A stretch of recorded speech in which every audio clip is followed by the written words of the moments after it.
राजधानी दिल्ली के वसंत कुंज ई1 लोग इन दिनों मोगली से परेशान हैं। जी हाँ, आप पिछले दशकों में देखते थे कि मोगली जो है लोगों को हंसाता था और उसको आप कार्टून के तरीके से देखते थे। लेकिन ये मोगली कार्टून नहीं, मोगली एक कुत्ते का नाम है और मोगली इन दिनों वसंत कुंज ई1 की सोसाइटी में रहने वाले लोगों को परेशान कर रहा है। सचेत उसकी दहशत लगातार बढ़ती जा रही है। अगर बात करी जाए 2026 के जनवरी के महीने में, तो अभी तक इस मोगली ने, जिसकी तस्वीर हम आपको दिखा रहे हैं, इस मोगली ने कई लोगों को अपना शिकार बना चुके हैं। चाहे वो यहाँ पर काम करने वाले आने वाले लोग हों उनको, या डिलीवरी बॉय हों, चाहे यहाँ इस सोसाइटी में रहने वाले लोग हों। करोड़ों की इस फ्लैट में रहने वाले लोगों को ये भी नहीं पता था कि इस तरीके का मोगली जो है उनके लिए आफत बन जाएगा और इसकी सजा जो है लोगों को मिल रही है। कई लोगों के घर के बच्चे जो हैं वो बाहर भी नहीं निकल रहे हैं इस मोगली के डर से, क्योंकि मोगली ने अपना दहशत जो है फैलाना शुरू कर दिया है। लगातार कई बार कई लोगों को मोगली ने काटा है, जिसकी वजह से अब लोग डरे हुए हैं और हाथों में डंडा लेके भी निकल रहे हैं। अगर आज की बात की जाए तो देखिए कि किस तरीके से 19 जनवरी 2026 को भी ये जो महिला अपने घर पर जिस तरीके से अपने रिश्तेदार में आई हैं, वहाँ पर इनको भी शिकार बनाया गया। तो संचित और ये जो महिलाएं हैं, इनको भी मोगली ने अपना शिकार बनाया है। और आते जाते अन्य लोग, चाहे वो डिलीवरी बॉय हों, चाहे यहाँ सोसाइटी में काम करने के लिए आने वाले आउटसाइडर लोग हों, उनको भी मोगली अपना शिकार बनाता है। आखिरकार मोगली अपना शिकार क्यों बना रहा है, ये तो किसी को समझ में नहीं आ रहा है। लेकिन स्थानीय लोग बेहद दहशत में हैं, क्योंकि मोगली लगातार बुजुर्गों को, बच्चों को अपना शिकार बना रहा है और इस वजह से लोग डरे हुए हैं। इसको लेकर यहाँ के रहने वाले लोगों ने आरडब्ल्यूए के लोगों को भी इसकी शिकायत दी। तो आरडब्ल्यूए ने इसकी शिकायत एमसीडी डिपार्टमेंट को भी दी, लेकिन एमसीडी ने ये हवाला दिया है कि आप सभी की पर्चियाँ इकट्ठा करिए जिनके पास लिखा हो कि इनको कुत्ते ने काटा, तो उसके बाद हम इस कुत्ते को यानी कि मोगली को हटाएंगे। नहीं तो मोगली को पहले ही वैक्सीनेशन किया जा चुका है, खतरे की कोई बात नहीं है। खतरे की बात तो कुछ नहीं है, ये एमसीडी की तरफ से कहा गया है। लेकिन जिन लोगों के शरीर पर ये जख्म पैदा होते हैं, उनको दर्द के साथ साथ दहशत का सामना भी करना पड़ता है। और इसी वजह से देखिए, इस आरडब्ल्यूए ऑफिस में तमाम लोग इकट्ठा हुए हैं और वो यहाँ पर अपनी बातों को रख रहे हैं कि आखिरकार इस मोगली को क्यों नहीं हटाया जा रहा है, मोगली को हटाने के लिए क्या क्या प्रयास किए जाएंगे, उसको लेकर भी चर्चा हो रही है।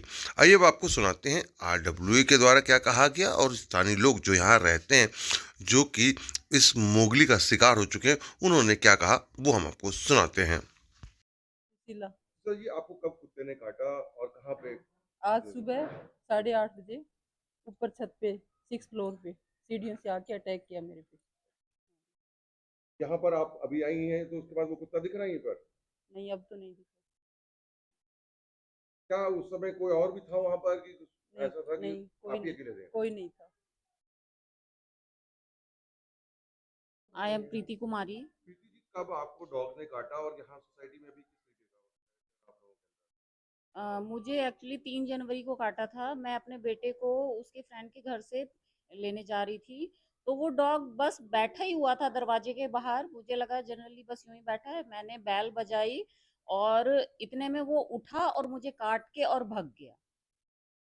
अंदर? एमसीडी को आप लोगों ने कुछ शिकायत तो की हाँ थी जी, आपने? हमने कंप्लेन की है। इसके दौरान हमारी आरडब्ल्यू मीटिंग भी हुई है, बट अभी तक कोई सॉल्यूशन नहीं हुआ। वो डॉग दिखता है और कभी-कभी वो गायब भी हो जाता है, कि जैसे कोई उसे छुपा देता है।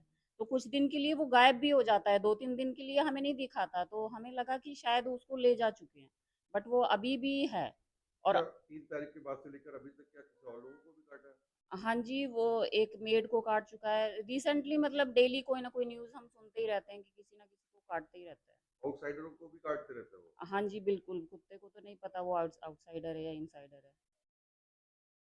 मेरा नाम अभिषेक है। अभिषेक जी, यहाँ पर सोसाइटी के अंदर देखा जाए जनवरी के महीने में कितने लोगों को कुत्ते ने काटा अभी तक सर, शिकार? जो सभी की इन्फॉर्मेशन में है, लगभग वो 10-12 लोगों को काट चुका है। मैक्सिमम उसमें मेड्स हैं, डिलीवरी बॉय हैं, जिनको पता भी नहीं होता कि यहाँ पे कोई डॉग अवेलेबल है। और वो पर्टिकुलर एक ही कुत्ता है जिसका नाम है मोगली। ठीक है। तो वो सर क्या है, दिक्कत क्या है, वो हर एक फ्लोर पे अवेलेबल रहता है, मतलब 2nd फ्लोर से लेके 6th फ्लोर तक वो कहीं भी हो सकता है। तो रैंडम मतलब वो बैठा रहेगा, सबको लगेगा कि बस नॉर्मल ऐसे बैठा हुआ है, और वो अचानक से आके काट के जाता है, मतलब कोई अटैक नहीं कर रहा है वो, मतलब पास से गुजरेगा, सब सोचेंगे नॉर्मल कुत्ते की तरह है, वो आके पीछे से काट के चला जाएगा।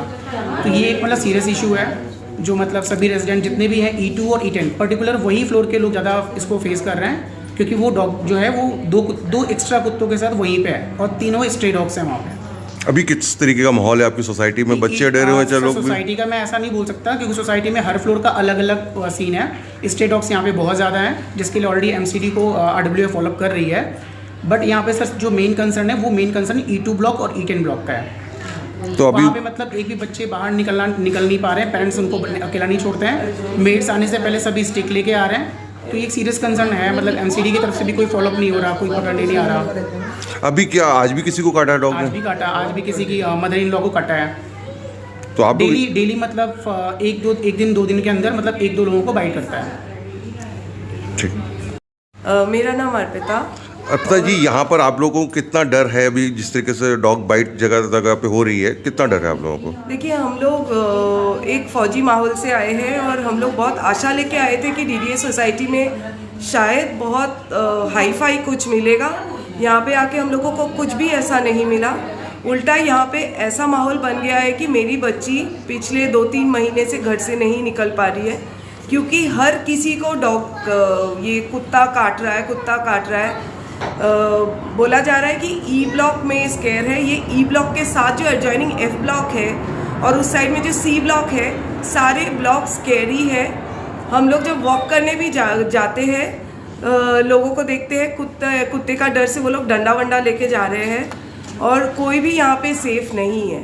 कुत्ता ने पिछले 1.5 साल के ऊपर, मैं यहाँ पे हूँ सेक्टर E1 DDA फ्लैट्स में, पिछले 1.5 साल में एटलीस्ट 50 लोगों को तो काट चुका है, और इसका कोई हल नहीं निकल रहा है। तो this is just a request, either कुत्ते को बांध के रखा जाए, नहीं तो कुत्ते का कुछ किया जाए। ठीक, रोक लिया।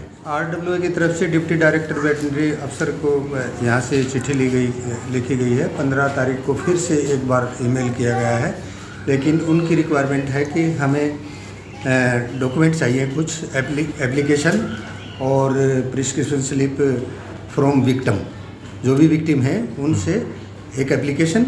और अभी तक मैंने व्हाट्सएप ग्रुप पे कई बार डाला है, लेकिन किसी ने भी अभी तक एप्लीकेशन या कोई भी डॉक्यूमेंट मुझे प्रोवाइड नहीं कराया है। क्या लगता है डिपार्टमेंट क्या इससे पल्ला झाड़ने की कोशिश कर रहा है, जो इस तरीके से रिक्वायरमेंट है उनकी कि डॉक्यूमेंट मांगे जाए? पहले रिक्वायरमेंट पूरी करके जब उनको देंगे, इसके बाद वो कोई एक्शन नहीं करेंगे, तभी हम उनको दोषारोपण कर सकते हैं। उससे पहले दोषारोपण नहीं कर सकते, ताकि भाई और उन्होंने बोल दिया है कि ये डॉग वैक्सीनेटेड है, और जब तक आप इसके जो बाइटिंग केस हैं उनका कोई डॉक्यूमेंट्री प्रूफ हम नहीं देंगे, तब तक हम परमानेंट इसको शिफ्ट नहीं कर सकते। तो मेरी रेजिडेंट से फिर से यही रिक्वेस्ट है कि आपका कोई भी बाइटिंग केस होता है तो उसके डॉक्यूमेंट्री प्रूफ दें, ताकि हम MCD को वो दे सकें और इसको परमानेंट शिफ्ट करा सकें। और मेरी कुछ रेजिडेंट ऐसे भी हैं जो इनको यहाँ पे फीडिंग पॉइंट पे फीडिंग ना करा के अपने घर में ही फीडिंग करा रहे हैं, जिससे ये E2 और E10 में ही डटे रहते हैं।